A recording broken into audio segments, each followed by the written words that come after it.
It was sent out, oh, yeah, it was sent out with the last. I think the county already approved it. Oh, I thought he just sent out the counties. What was the resolution? SB 2990. Yeah, the Gene Natural Wilderness. Just a resolution Yeah. supported. It's not the wilderness I have the concerns about. See, I knew I forgot to send something out. The last meeting, I really messed up my entire groove. Was it just the same wording as with the county? Yeah, I know it was. Yeah, it was a just, while I ago. just took out references to places that aren't here. All right, 'cause we probably can't. Probably cannot. Which I'm not upset about.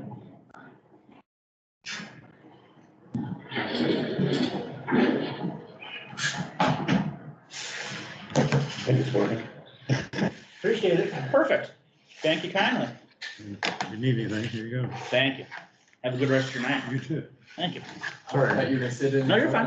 Oh, see, we're done early. There you go. 5 minutes. Thanks. If you have any problems, just call. Appreciate it.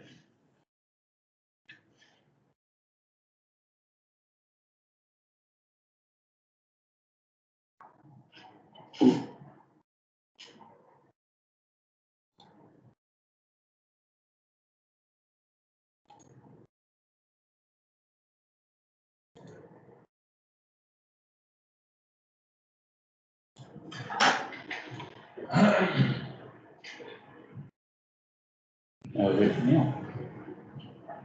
Yeah. So I want to use it. I don't know.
think it's a PLC, it's like an Israeli-made PLC or something. Oh, that yeah. They were able to hack into. We're waiting on, Neil, and then we'll get started. Yeah, Is my audio working? Is our audio working? Amazing. Yeah, it's definitely something. I sit next to our data analyst and she's the one that kind of preps about that kind of stuff. yeah, it's scary. I mean, it's really kind of, when I first read the Pennsylvania one, this was like a year or two ago, right? Mhm. Yeah, and I thought, Yeah. man, someone's probing, someone's trying to figure out like how to do this, right? But it was a specific product and it was like, it didn't change, they had the default password and stuff like that, default username, so the people who installed it, they could have done better. Yeah. Created a Oh, new really? password and Yeah, username, so it it was was pretty the basic. manufacturer's password. Was still on Yeah, it. so it wasn't like anything super. Yeah, it super wasn't like scary or incredibly, anything. Password 0000. It was the hacker junior varsity who was able to pull that one off. It's funny.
Hi, baby.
We're just waiting on, Julia, we're just waiting on Neil to get here and then we'll get started. We were muted so that we didn't, run up the, transcription service.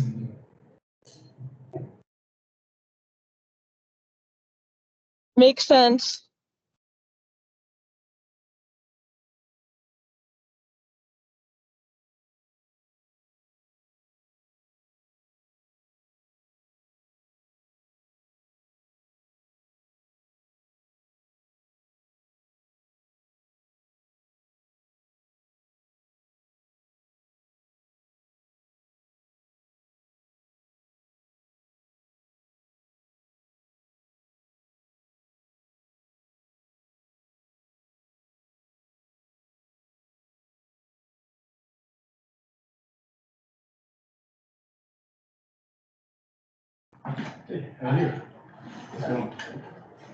All right, so we're gonna call this meeting of the Monroe County Environmental Commission to order on April 18th, 2024 at around 5:40 PM.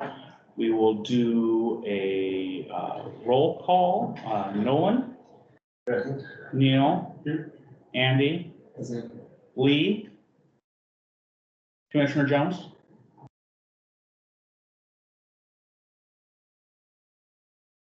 She's here. Councilor Iverson, Here. Julia. Here. All right, we do have a quorum. Next item on the agenda is public comment. Are there any members of the public who would like to give comment this evening?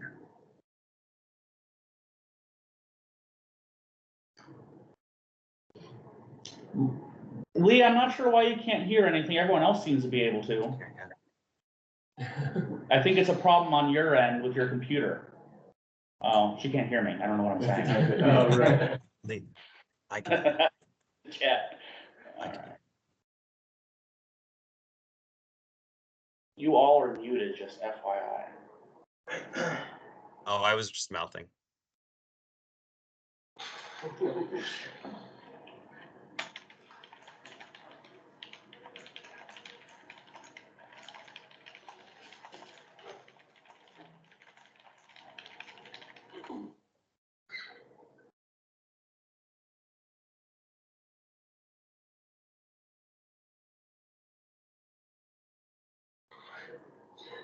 Huh. I love technology. Okay. Roxanne's typing. Let's see what she says. Don't you love the zooming? I do.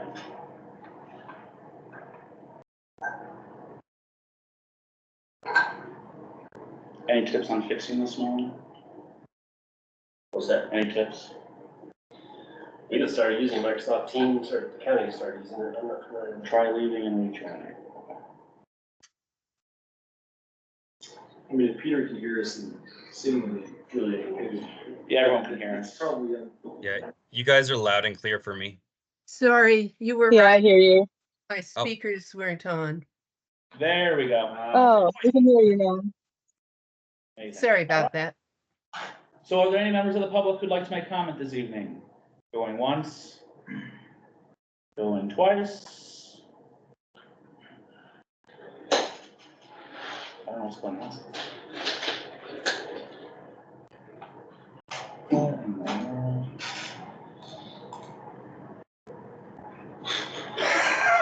Put that there a long time. I literally clicked nothing.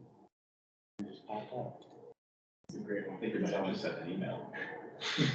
Apparently it really wants me to send emails. No. Careful, you might order something you're out.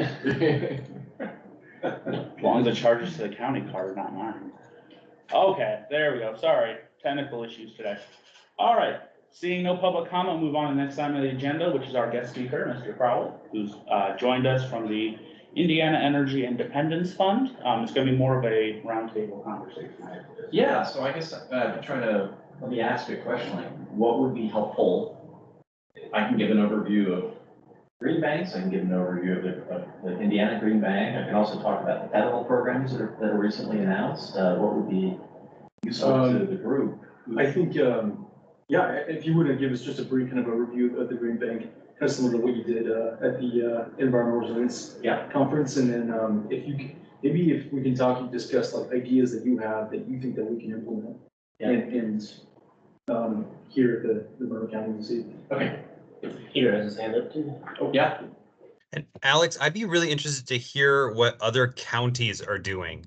Are there other examples of what county governments are doing to leverage green banks?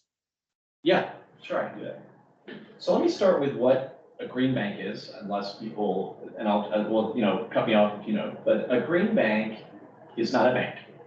A green bank is an organization that collects funding from public sources, private sources, philanthropic sources, brings funding in, right, to serve a specific geography. In the case of the Indiana Energy Independence Fund, as you might suggest or suspect, it's for Indiana. It's statewide. Okay, so Indiana Energy Independence Fund is a green bank, and a green bank brings in money to help invest in the clean energy transition. And it is unlike a regular bank. It is very specifically designed to kind of overcome limitations that the financial market currently has, especially in serving underserved communities and other pockets that are not where the current financial market is not working correctly, right? So if there is someone who wants to do a energy efficiency investment in their house and they don't have a good FICO score, they don't have high enough income, they can't go to a bank and get financing for whatever it is they're trying to do because they don't have the ability to secure that financing, right? Or they do have the ability to secure it, but it's at rates that are so onerous that it's effectively not viable for them. So what a green bank does, and there are green banks, there's one in Indiana now, they're all over the country. What they do is they basically look at the market and try to figure out where is the market working, and where it's working, just let it work, right? So for people who can go to the bank and finance solar or whatever, that's fine. But for where is the market not working, typically again, that's going to be low-income communities. It's going to be certain types of organizations that are maybe not getting rates that they can handle, and green banks come in and they basically take the capital that they have raised, right? And they use that capital to back private capital. Okay, so for example, if there's a person who wants to put solar on their roof and they are not able to get traditional financing for it, a green bank would go in to a market and have a lender in the market, typically a credit union, and that credit union will say to, we'll work with the green bank, and the green bank will basically say, look, currently you're going after this part of the market. We want you to go after this other part of the market. We understand that you may consider that to be too risky. We'll back you up. We will take on that risk for you. You go ahead and do the financing, and we'll back you up. Often it's not a real risk, it's a perceived risk, right? But that's the function of the green bank is. So we're not necessarily lending out our own capital as much as using our capital to stimulate private capital. Does that make sense? All right, hopefully it's not too confusing. Cut me off in the middle of it and ask any questions. Okay, so there are three kinds of green banks, three models for green banks. One model is where the state government wants a green bank, stands that green bank up as an agency of the state, and just runs the green bank. Another model is where the state says, hey, we want a green bank, we're willing to support it financially, but we don't want it to be inside of the state apparatus. We're going to set it up as a kind of quasi-governmental organization. We'll reporting to us, but on the outside of state government.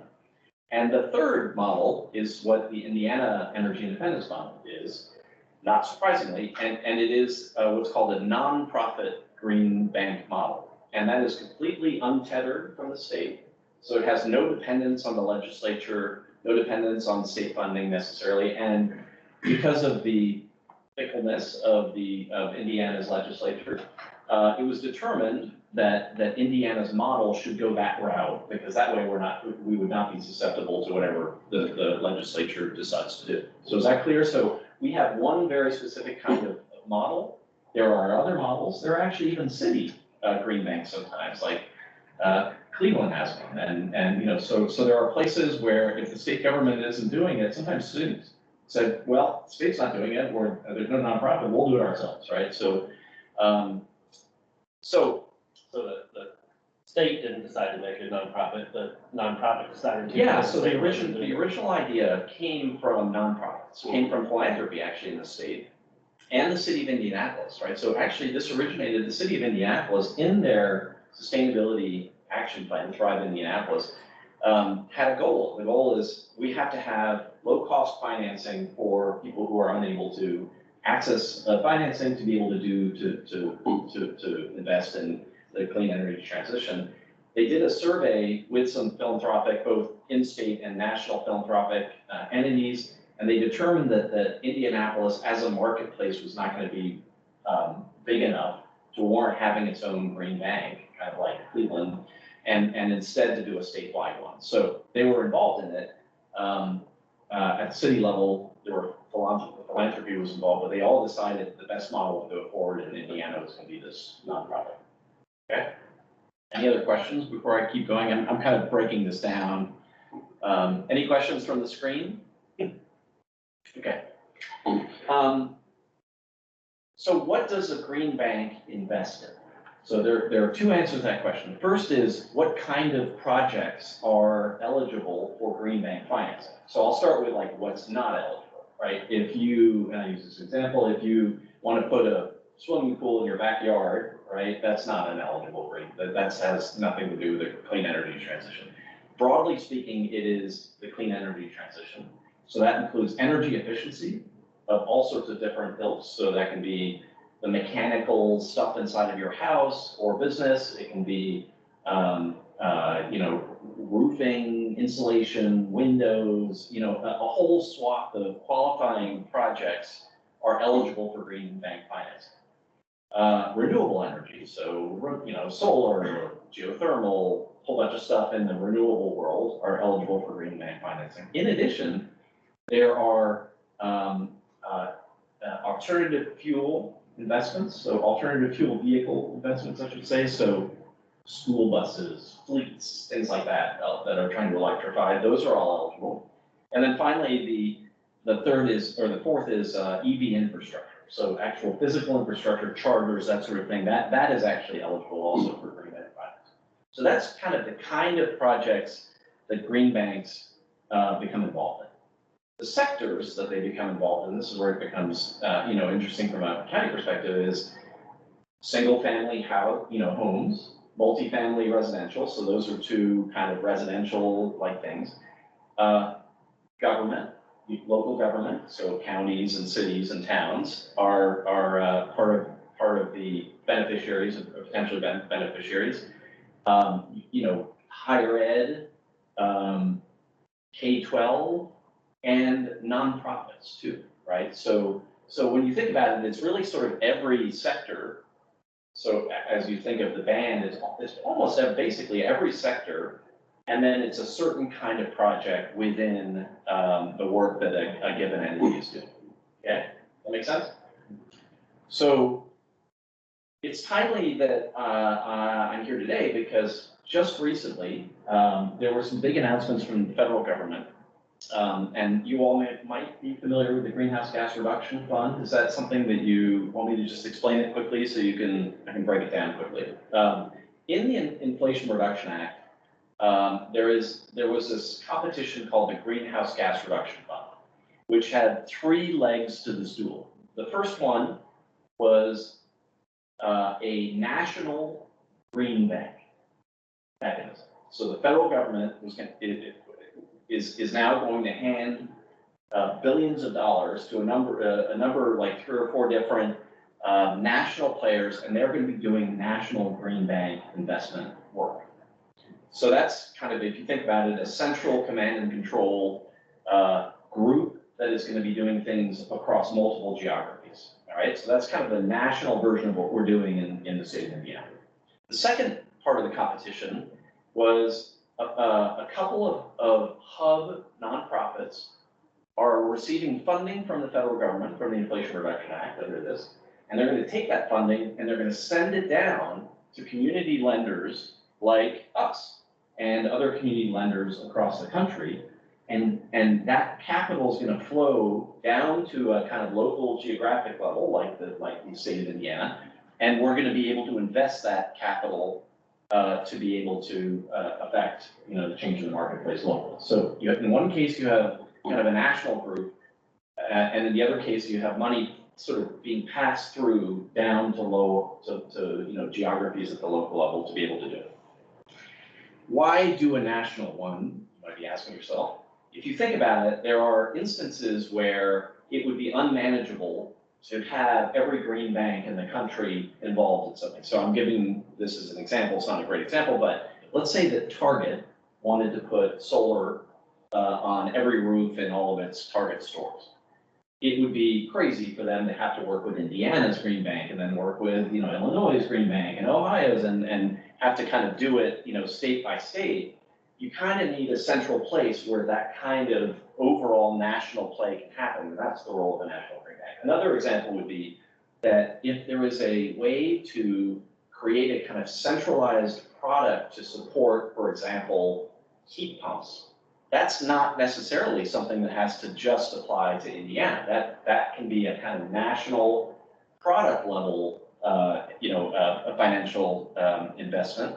And so that's an example where someone in a centralized national position can do that, and we all can benefit by having that, central product developed and issued out. We, meaning all of us as residents and all of us as businesses and everywhere across the country. So whether it's like a physical kind of target example or a product level, that's why you have a sort of central national green bank process, okay?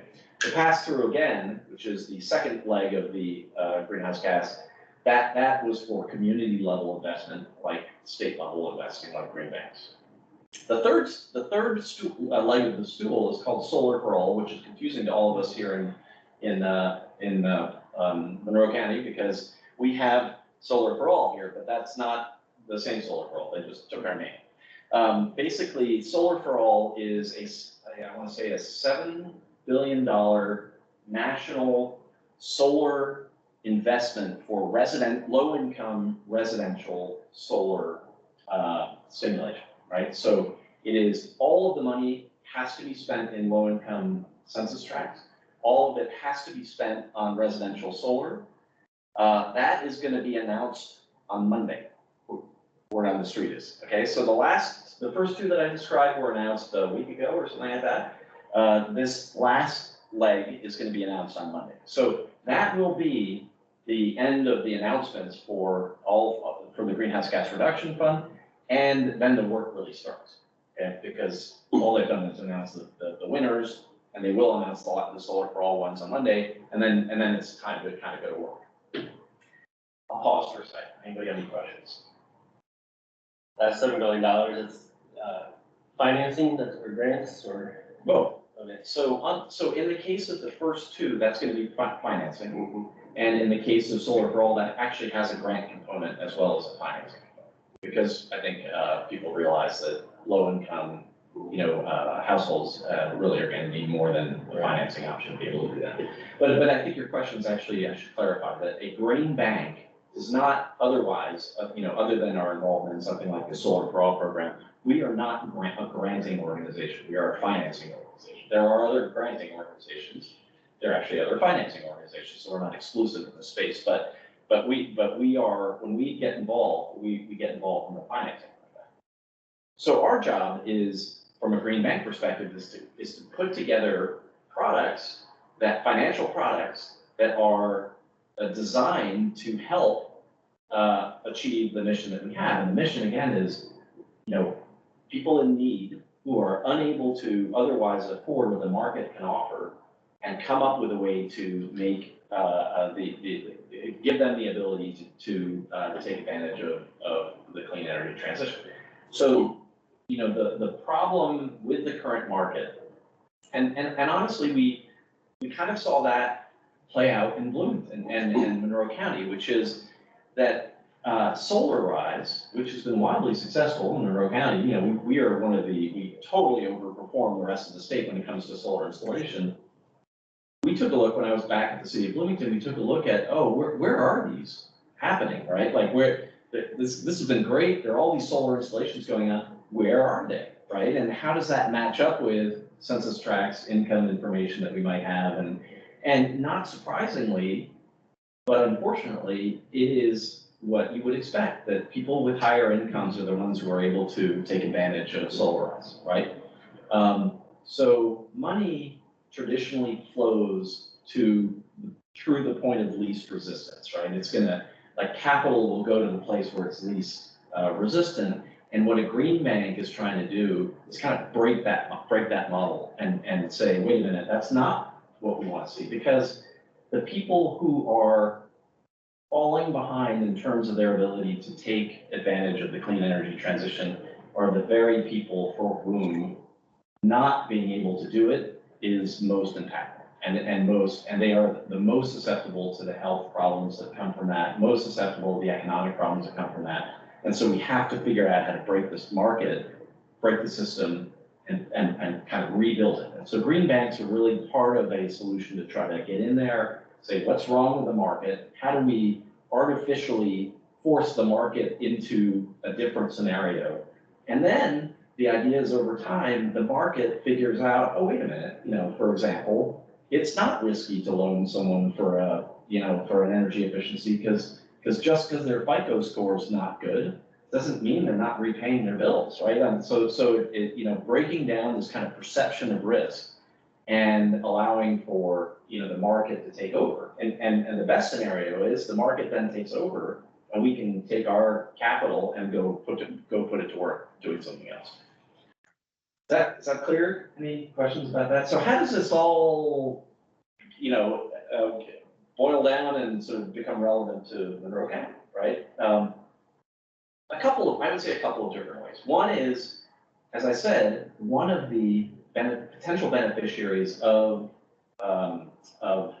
green bank financing are local governments, right? So to the extent that Monroe County as a governmental entity wants to do some stuff from a clean energy perspective and doesn't have the financing available to do that, or, you know, whatever channels of financing are onerous, there is an opportunity to partner with the Indiana Energy Independence Fund and say, we would like to do this thing, can you provide financing that is appealing to be able to pull whatever it is off, right?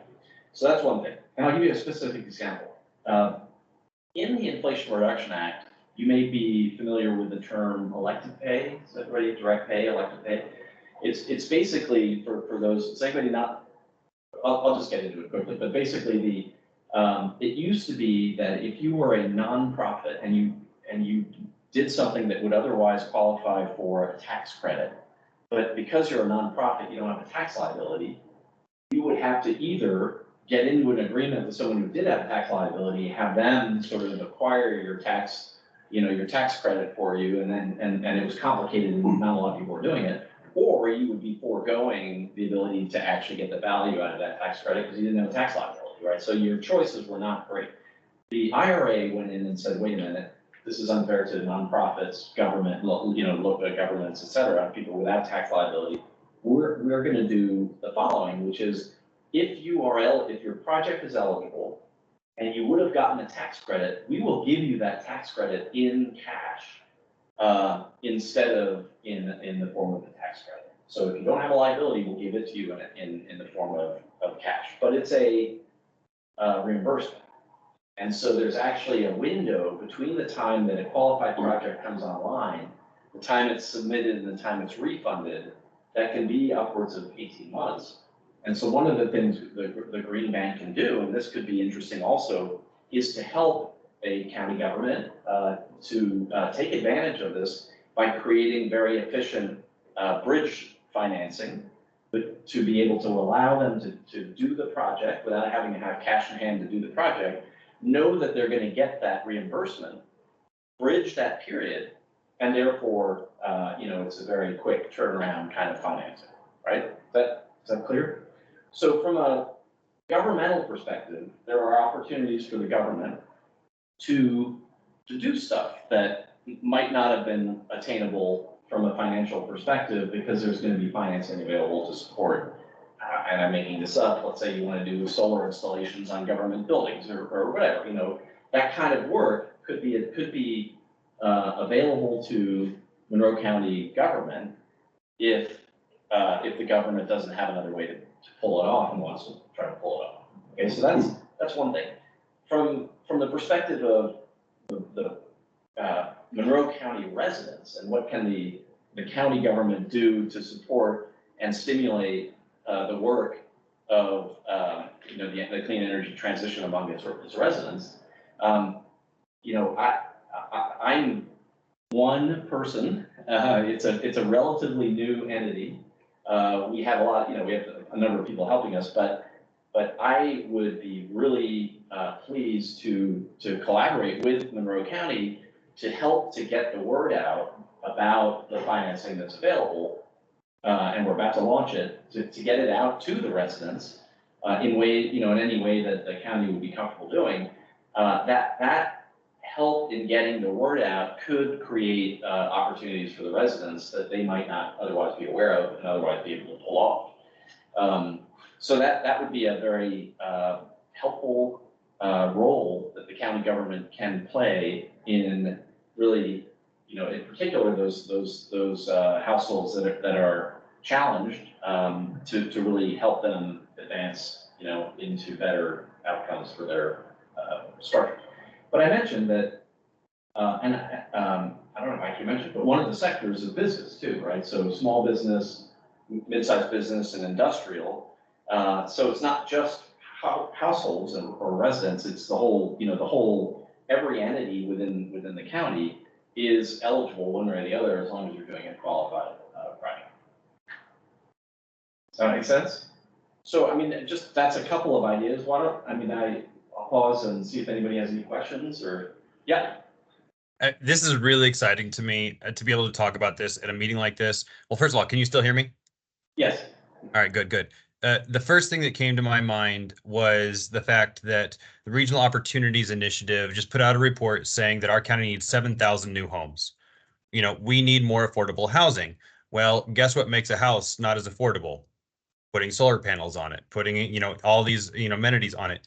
And so being able to work with new construction, you know, with the green banks could help ensure that homes built in Monroe County could be affordable, right? So that's one option that came to my mind. And the second thing that came to my mind was, we know from the work we're doing with ERI that we're going to get just wetter and wetter. It's just flooding is going to be an issue, and the stormwater services that we're looking at in the county are just beyond kind of what we're able to keep up with. And so that might be another option for municipal government to consider.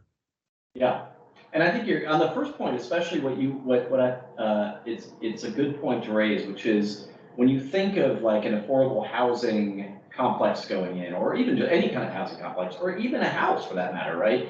So no matter what's being built to help fill this kind of affordability gap and housing stock gap, there are two ways in which green bank financing can help the affordability. The first is that when you think of like, let's just use a multifamily project as an example. Multifamily project has a capital stack to it. It has a bunch of different inputs and financially into how someone can pull one of those things off. Sometimes low-income housing tax credits are part of it, traditional financing. So, to your point, that if we want that structure to be particularly good from the perspective of energy efficiency and energy, renewable energy, for example, we can carve out part of that cost, which is associated with that kind of project.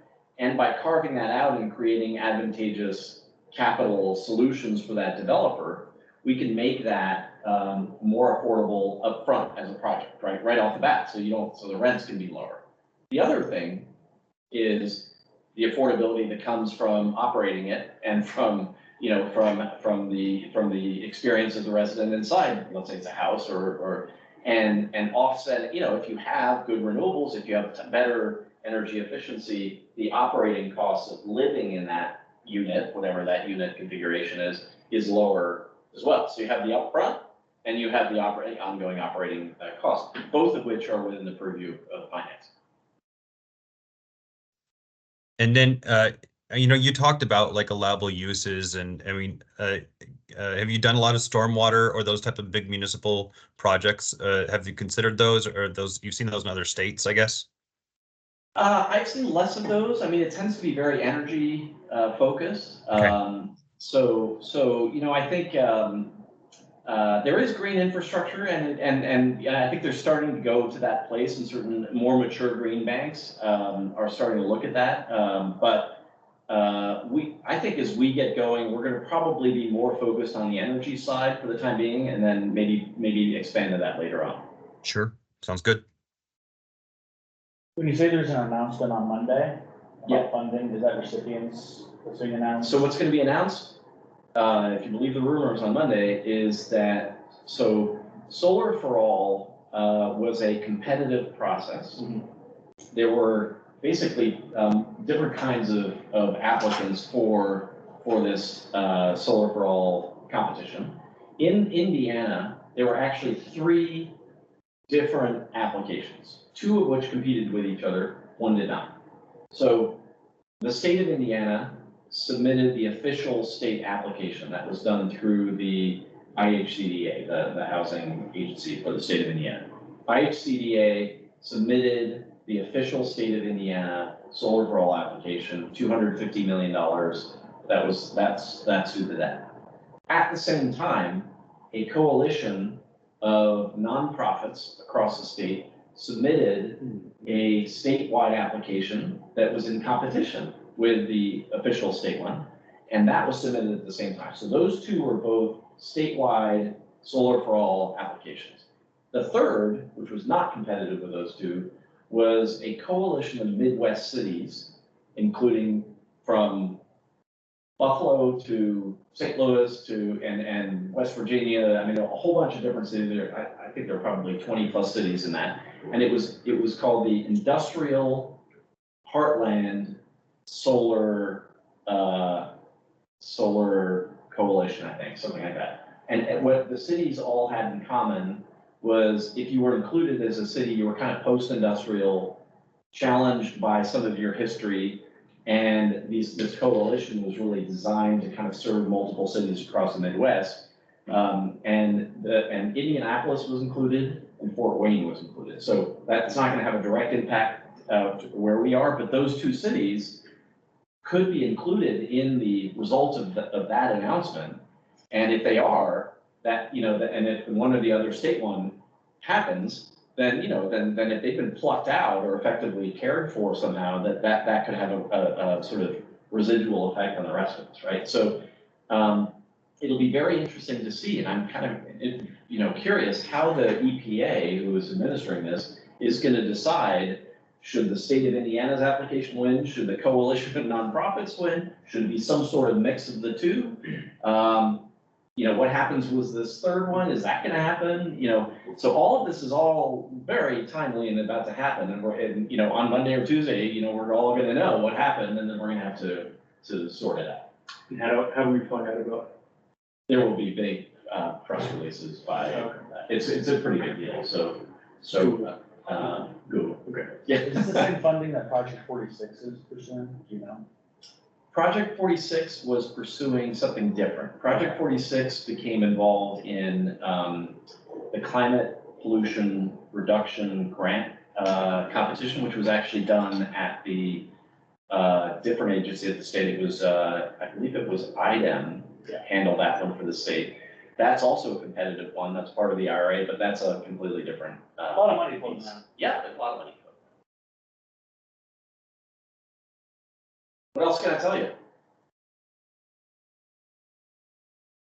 So how do you identify the areas It's like where the financing isn't available, is it kind of, they need to come to you, we just make them aware of this green bank, or are you all going out trying to identify areas? We're gonna get the word out, so we're talking to everybody, and then we can talk to, just to make sure people know, and I ask you to help spread the word to the extent you can. What's interesting about how green financing works is that really in the end, the way someone ultimately is gonna find out about it is through their contractor, right? Because the contractor, let's say that you need to have something done at your house, we're not expecting you to know about the Indiana Energy and Events Fund, like that would be unmanageable for you to have to know that, right? But if you have something that you need to do at your house, you're gonna call a contractor.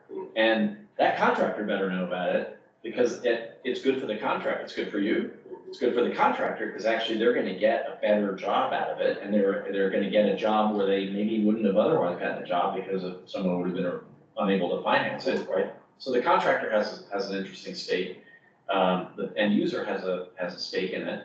And then the other party that's involved in the whole thing, as I mentioned earlier, is the credit unions, because they're the ones who ultimately are gonna be creating the private capital flow that allows for that project to happen, right? So we're gonna be using all of those players as well as ourselves to get the word out. And then we're asking anybody who has constituents and the ability to communicate about it, to help us get the word out, because we're not in this for the money, it's a nonprofit, right? But certainly we want to try to get the broadest possible reach.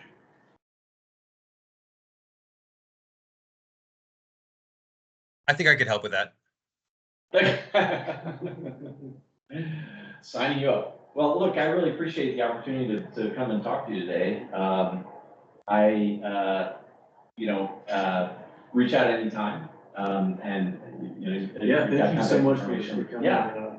And if anybody has any follow-up questions, or, I'm happy to come back. We're gonna get more information over time here, not only about Solar for All as it gets announced, and I'd be happy to come back at some point if that's helpful, but also some of these other competitions that have been awarded, the mechanics of how they're gonna actually work, it is gonna become a little bit clearer. This is all moving really fast because there is a general concern that if the November election Yes. goes in directions that are less friendly to this kind of investment by the federal government, that could be ultimately clawed back. So a lot of people are very focused on trying to make sure that the money is committed, put to work as fast as possible. So it's moving very, very fast here. So this is not, even though it's a program that lasts a number of years, the upfront of this is going to be really important to get right and get the money flowing. So that's why I'm really eager to try to get the word out as much as possible, as quickly as possible. What do you think some homework that we should do is? You have to give us homework related to this body and. Well, I should have done some work myself, but one of the questions that I would have is, are there things that the county, as the county, wants to do that it hasn't been able to do for financial reasons, right? So that's one question that, to think about, like, are there, putting solar up or whatever, are there things that the county is interested in considering that they couldn't pull off before because of financial things? The other is, like, does the county, so a number of cities and governments and counties around the country, and even some in Indiana, and Bloomington's doing it, that, they're putting local money in to help stimulate the local market, right? So adding a kind of local rebate in from funding that might exist that, let's say that, I think this, the city is using ARPA money to help to stimulate solar deployment in not their own facilities, but in other facilities, right? And so, is there ARPA funding that, that you're trying to figure out, it has to be committed by the end of the year, right? So do you want to be involved at a county governmental level to, kind of help stimulate the market, right? Because even like $1,000 is gonna make a big difference to someone who's trying to do something. So, some homework could be, is that even on the table? And if so, then, what are some other players doing out there that you might want to emulate? One of the things that we're very conscious of is that people are doing really cool things all over the country. There's absolutely no reason to have to come up with their own ideas. just go steal someone else's ideas. And so, you know, if you want to look around, and, you know, if that kind of thing is something that the county government would want to be involved in, you can just Google it and you can find 20 places that are doing exactly that, and you can model that, what you would do in any of those cases, you know, similar here. And if I can say one thing about this, Alex, while you're talking, I went on to the National Association of Counties and searched their website for Green Bank, and there's hardly anything on there. So Monroe County can really be a leader here, and I can help with that homework of looking at ARPA projects and how to leverage funding. Yeah, yeah, so I don't know what the state of the ARPA spend is for the county, but I mean, you know, there are places doing that, right? And there are even places in Indiana that are doing that, so you don't even have to look past the state border. But it does make a difference, even if it's a nominal amount. You know, if you think, does it really make a difference? It makes a difference for two reasons. One is it financially makes us a difference, and number two, it's a program that you can kind of communicate behind, which has the kind of ripple effect of telling the community that these other, you know, that all of these opportunities are out there for them. That's right. Yeah. Yeah. There's a lot of things that we've done in ARPA. I mean, the deadline is looming, so we have to have those dollars appropriated. So there's some cool things that we could talk about. Yeah. All right. Appreciate it. Thank you so much, yeah. No, my I pleasure. was fascinated the first time I heard you speak, and every time I learn like more than I've learned in the past 2 weeks, so thank you so much. Good. Seriously, yeah, it's very helpful. I know it's a lot of information, and, you know, it's not the last time that you're gonna hear about all this stuff, but certainly happy to come back if that's all at some point. Okay, perfect. Thank you. Thank you so much. Yeah. Next item on the agenda, is the approval of minutes from our February 15th meeting of this year. Do I have a motion? Are there any edits or amendments to those? If not, I'd entertain a motion to approve the minutes. Is there a second? We have to roll call, this is virtual, right? All right, no one? Yes. Andy? Yes. Neil? Yep. Commissioner Jones? Yes. Counselor Iverson? Yes. Julia? And I vote yes. Minutes are passed. Sorry, I'm trying to unmute. Yes. There we go. Minutes are passed. Next item on the agenda is report from council. Counselor Iverson, do you have anything for us to know? Two things that I wanted to bring forward. Number one, Mr. Gunther, as this is your new administration, of course, I just wanted to make sure that you still wanted this on your agenda. I'm happy to talk about things. And the issue that I would bring to everyone's attention is that county budget season is coming up in the fall, which means we're starting to go to our department heads and talking to them about what they want in the 2025 budget and 2024 budget. So start thinking now about how we can be talking to different departments in their budgets to encourage them to be not only thinking about climate resilience, but also some of these ideas that have been floating around tonight that we can be working with county departments. And I can work with you on that. I'm sure Commissioner Jones can too, but that it's time to start thinking about county budgets. It'd be nice to maybe have some of the department heads that are more susceptible to environmental focused line items to come to our meetings for the next couple months. I know next month we have Jackie from planning, and we could look at other county departments to decide which ones would be you'd get most value out of having come talk with us in person. Not a bad idea. And then we can do other meetings outside of that. Another possibility, the way we are actually paying for all of the solar conversion that we're going to be doing is through a bond. And it's about time for us to start thinking about projects to put in the bond. So ideas for that are also very welcome. And the bond has to do with county physical infrastructure. That's similar timeline to the rest of the budget? Yeah, pretty much.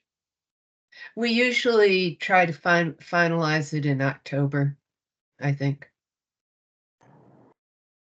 So Perfect. it generally does run concurrent with budgets. Cool. We can start brainstorming conversations to have about that. I have some in mind already.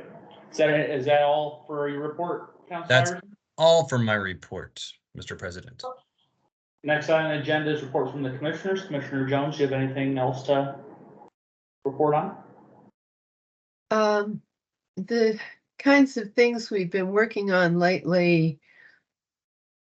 Well, I guess that the thing that is happening fairly quickly at this stage is a new drainage ordinance. And there's a drainage committee that's been working on it for a year and a half or something like that. And they're now kind of bringing it to other stakeholders. And it's something to keep an eye on. It's something that's going to become more and more important as the climate hits us with more and more rain all at the same time. So, you know, that's going to be a pretty big thing. It's also going to be important to use it to try to ameliorate some of the effects of the fact that development will be occurring on 24% slopes now, which, as I'm sure you know, tends to lead to rather severe erosion. And there's nothing we can do to stop it, but we can do things to try to make it less bad, to put things in place so that hopefully the erosion won't happen. All of that.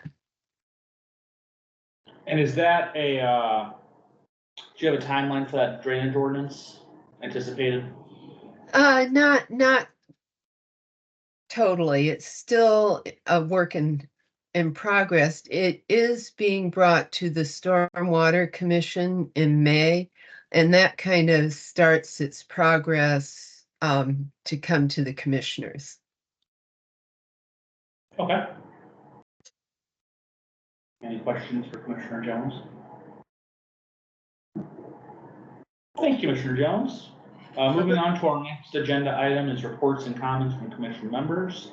Julia, Nolan, Andy, Neil, anyone have any reports or comments?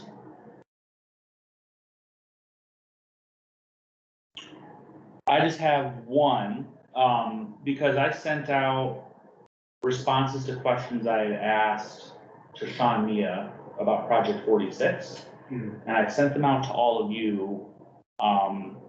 They've secured funding. They still appreciate, from what I gathered from her answers, they still appreciate the county's involvement, but they have all the funding they need at this point in time. And she's unable to come to any of our meetings or meet outside of regular business hours for the next 2 months.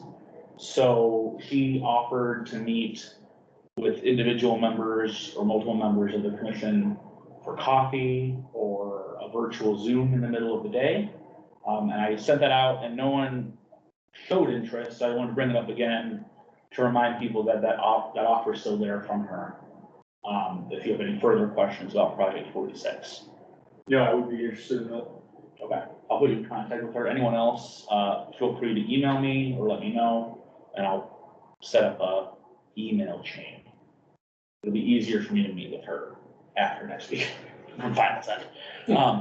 So, all right, just wanted to let everyone know that it's still on the table.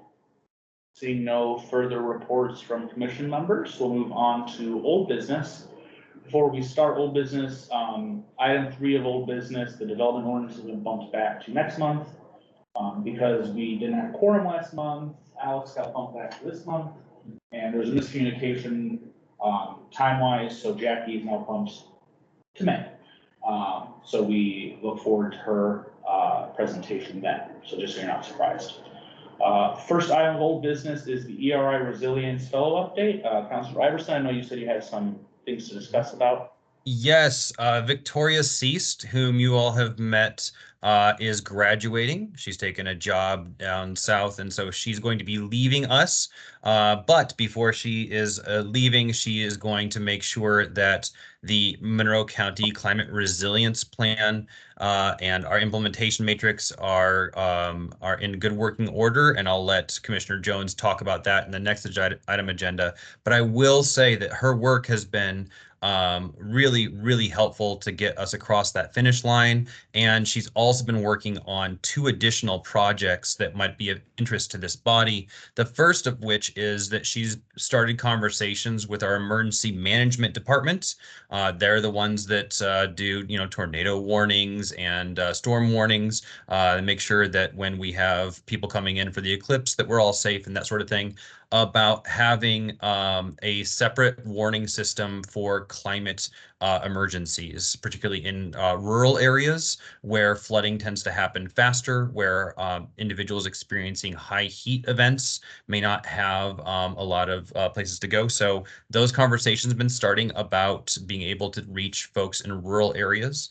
The second item that she's been working on is bolstering kind of green guides to Monroe County. There are some that are in existence, but they're pretty old. And there's just a lot of tourism that's happening here. And we know that our natural areas are part of the quality of life. So she's been working with Visit Bloomington and the Chamber of Commerce to continue to bolster that work. Cool. And questions? there's one last thing. At this point, there is not a plan to be part of the next cohort through ERI, and we are not anticipating another McKinney Climate Fellow at this point. That might be subject to change, but we'll talk about it. Is there a reason for that currently, or are we just reevaluating some things? No, it's a staffing issue. Over in the city, Sean Mia is an amazing person that fills a very pivotal role in terms of being able to apply for grants and to manage interns and fellows. The county doesn't have that, and I can't do it. I just don't have enough time to do my day job and to do my county council job. So at this point, we are, I think, pushing pause to reevaluate some of our staffing needs, and that could almost certainly be a conversation about this year's budget if you wanted to have that conversation. Good to know. Any questions for Councilor Iverson on this? So it sounds like we need a staff for the budget. Sustainability coordinator. If we could clone Sean, that's what needs to go into the budget. I think green banks have a cloning device, right? Down in their vault. I thought, so my impression, and it's very well maybe mistaken, was that the ERI fellow was under Kelsey Thetonia. I thought someone mentioned that at some point. You are absolutely right. Your memory serves you well. We asked Kelsey to come in and help me out because I was having the McKinney Climate Fellows work out of the county council room or the conference room, and that wasn't very sustainable. And I wasn't able to give them the hours they needed. Kelsey has a dedicated workspace, and she didn't have any fellows from SPIA this semester, so she was able to dedicate her time to that. That's changing next semester, where she's going to be having her stormwater fellows back from SPIA, so she won't be able to dedicate time to a McKinney Climate Fellow in addition to her other fellows. Okay, makes sense. Yeah. Unfortunately. A lot of work and not enough worker bees. Is there like so the staffing issue is one thing, obviously. Is there a office space issue with the county bringing in more fellows? Yeah, Lee's nodding yes. It's kind of more of a which department does it fit into. So in the city, the climate folks tend to go into economic development, the department that Mr. Crawley managed for a long time. But here in the county, we don't have a department that looks like that. We also have a different type of governance system than like a mayor system. So it's a question of which department does our green staff fit under. One of the things that Victoria talked with the commissioners about on Wednesday, and maybe this is getting into more of Lee's report than mine, was that wherever the McKinney Climate Fellow is to be placed, they need to have the ability and the permission structure to go to every department. So if they need to have a conversation about planning, they can go and talk to Jackie. If they need to have a conversation about buildings, they can go to, down the hall, or they need to talk about whatever they need to talk about. They need to have that permission structure. And so maybe putting someone in with the emergency services department or the employee services department, they wouldn't have that permission structure. So there's some thinking to be done about this. Any further questions? Thank you, Councilor Iverson. Welcome. Next item of old business is the Blue Ribbon Commission update. Commissioner Jones, I know there was a meeting this morning, I think, right? You're muted, Commissioner Jones? Sorry, I hope my dogs stay quiet. Yeah, we did meet. We once again did not actually have an in-person quorum. But basically what we were meeting for was for Victoria to give us a kind of overlook at the resiliency plan, and which she did and did very well. And it's looking extremely promising. There are a few ideas for kind of expanding and adding to it, which we're going to have to figure out how that'll work if we don't have a fellow to help us out with that. But the commission is quite interested in it, and so possibly something can be worked out through them. And that's really most of what, well, I should tell you that on Wednesday, the commissioners amended the contract for the McKinney Fellow to make it no longer specific for McKinney in case we get someone in some other way. And also we did take care of the fact that they'll need to have permission to get to every department. I have no idea why they wouldn't have had that permission, but it's whatever, it's been given now. And then we also reduced the size of the committee to 7 people in the hopes that we can actually get a quorum and have an actual meeting where decisions could be made. And I think that pretty much covers it. The plan is looking quite exciting, and the commissioners have been taking a look at it, and we're going to be given a presentation next Wednesday.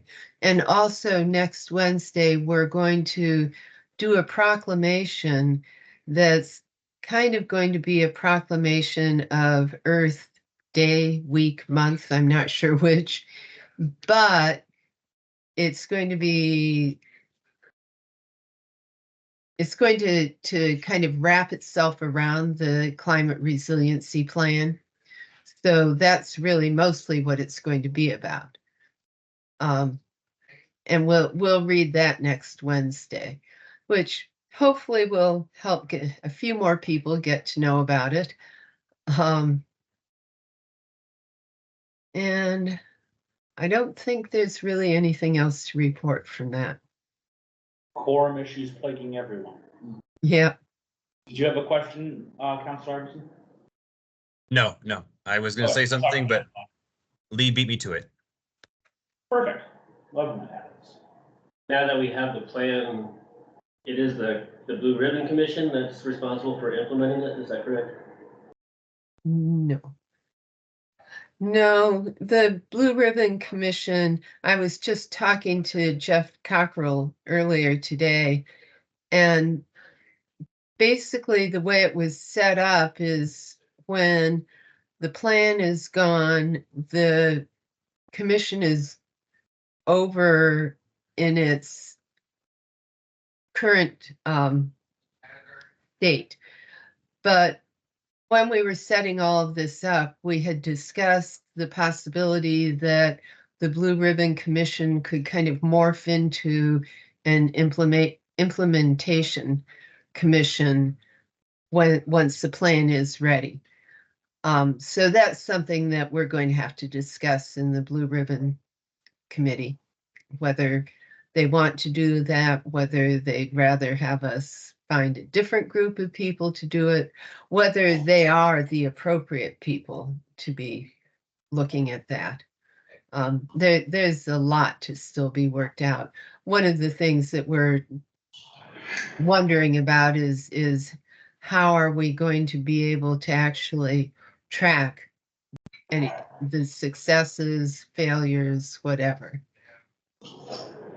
Will the job of the Blue Ribbon Commission be to recommend the adoption of that plan to the commissioners, or? I think what would probably be best is for the Blue Ribbon Committee to recommend it to the Environmental Commission. The Environmental Commission is actually recognized as an advisory commission to the commissioners, which the Blue Ribbon Commission is a little different than that. But I think that if the Environmental Commission ends up recommending it, we can easily say, based on the recommendation of the Blue Ribbon Committee. Or So we should something be along those expecting it lines. to land on our plate at some point in the next few months. Victoria seemed to think that maybe November. Okay, And there are still details to be worked out, so. okay. Any further questions? Thank you, Commissioner Jones. Moving on, like I said, the development ordinance is delayed unless you have any updates that are salient for right now that can't wait till next month. Commissioner Jones? No, Okay, next item then is project 46. I already discussed Sean Mina's responses to our questions. This is more just if anyone else, Commissioner Jones, Councilor Everson, had any updates from their end of conversations with the mayor's office or the city or other counties on project 46. No, the last that the council had talked about it was that we voted our support for the project, and so we remain as a council supportive of regional action to fight the climate crisis. Sean said that she planned to present on it to the council. Has that happened yet? It's not on the draft agenda for our forthcoming meeting, but that doesn't mean that it's not been a conversation.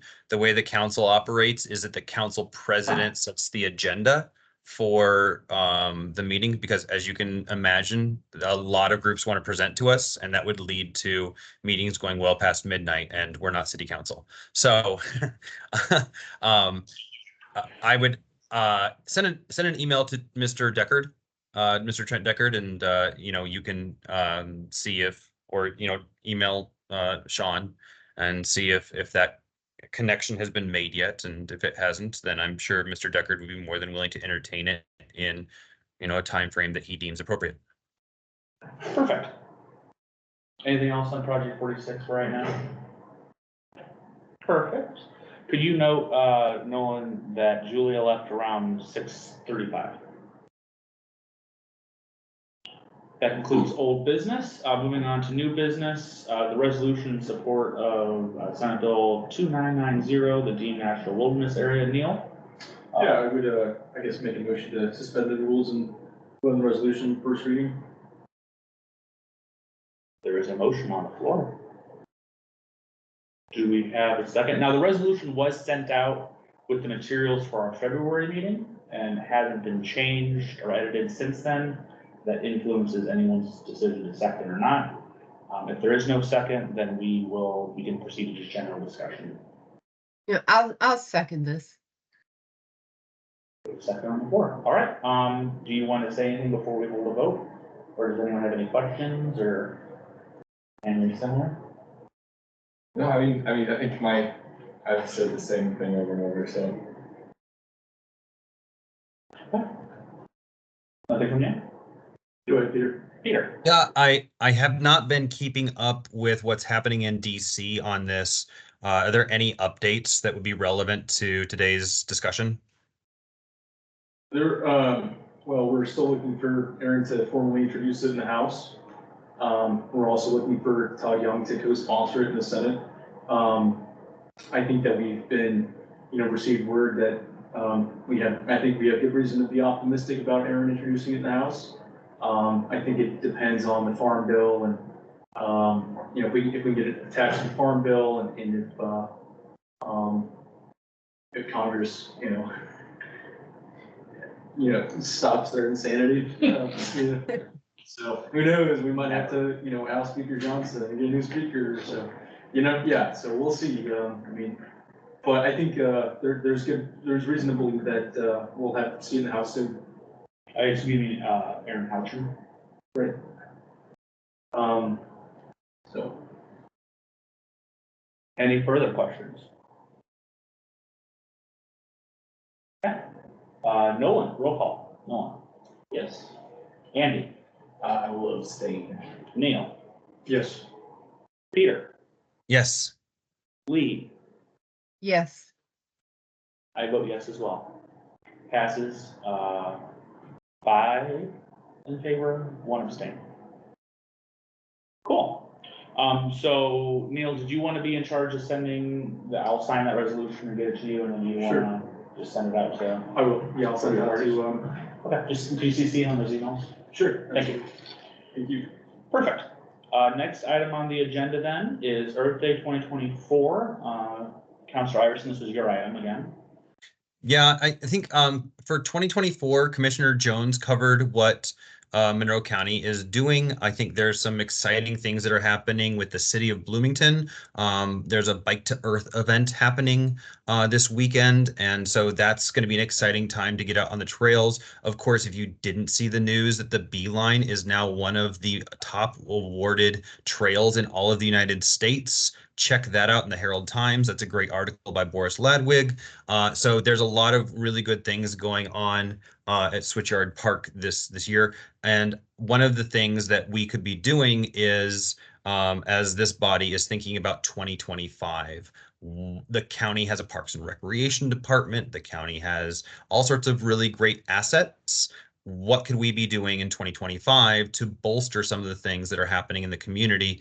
And maybe that's not a topic of discussion at this hour in this meeting, Mr. President, but it could certainly be a topic of conversation that the body could take up at a different time. I agree with that assessment.